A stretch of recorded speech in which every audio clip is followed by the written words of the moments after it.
श्री रामदास अठावले।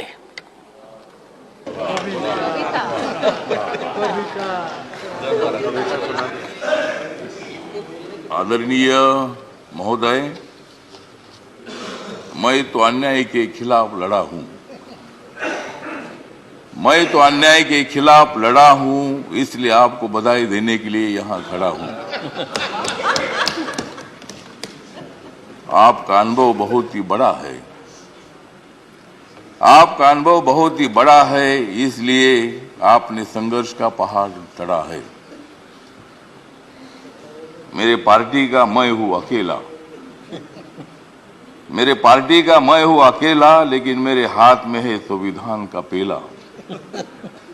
मैं हूं मेरे पार्टी का अकेला, लेकिन मेरे हाथ में है संविधान का पेला। मैं तो हूं आपका सच्चा चेला। मैं तो हूं आपका सच्चा चेला, मुझे मत छोड़ो अकेला।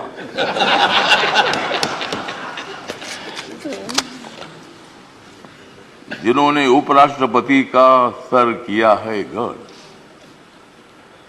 जिन्होंने उपराष्ट्रपति का सर किया है गढ़, उनका नाम है धनखड़। हमें मिलकर उखाड़ देनी है विषमता की जड़। हमें मिलकर उखाड़ देनी है विषमता की जड़। इसमें जरूर सफल होंगे आदरणीय धनखड़।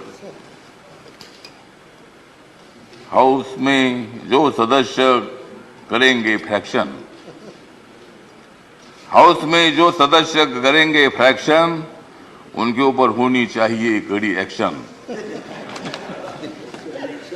हमें तो मजबूत करना है भारत नेशन। हमें तो मजबूत करना है भारत नेशन। हंगामा करने की हमें नहीं चाहिए फैशन।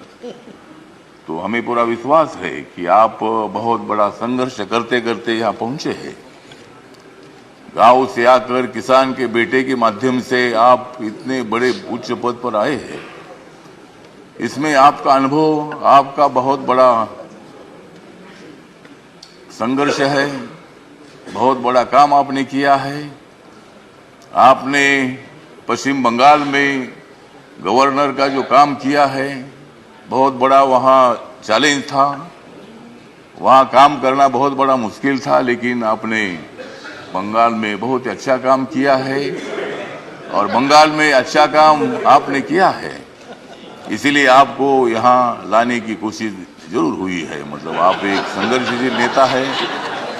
मतलब वहाँ अगर आपका काम ठीक नहीं होता था तो शायद ये पद आपको मिलना बहुत बड़ा मुश्किल था, लेकिन आपने बहुत अच्छा काम किया है। ठीक बात है, बंगाल भी अपना ही है। सभी बंगाल के नेता भी अपने हैं। देश का एक वो राज्य है, और कोई भी राज्य हो, यहाँ किसी पार्टी की सत्ता आती है जाती है। कोई मुख्यमंत्री होता है, कोई नहीं होता है। कभी हम भी मतलब 3 बार सांसद रहे लोकसभा में, और मैं शिरडी में मैं हार गया, लेकिन मैं घर में बैठा नहीं। मैं घूमता रहा। मैं कांग्रेस पार्टी के साथ रहा। कांग्रेस पार्टी के मेरे सभी दोस्त हैं। समाजवादी पार्टी के मेरे दोस्त हैं। कम्युनिस्ट पार्टी के मेरे दोस्त हैं, और अभी बीजेपी के मेरे दोस्त हैं। मैं सब बीजेपी के साथ में आया हूँ, और भारतीय जनता पार्टी के साथ मैं इसलिए आया हूं कि मुझे शिरडी में हारा गया। मुझे मंत्री ने बनाया, फिर मैं उधर क्या करूं। तो इसीलिए मुझे मतलब कांग्रेस पार्टी को तो छोड़ना पड़ा, और मैं नरेंद्र मोदी जी के नेतृत्व में सबका साथ सबका विकास दिख रहा है सारा प्रकाश। मतलब ये जो प्रकाश दिख रहा है, तो नरेंद्र मोदी जी के नेतृत्व में मैंने निर्णय ले लिया कि मैं बाबा साहब अम्बेडकर जी का अनुयायी हूँ।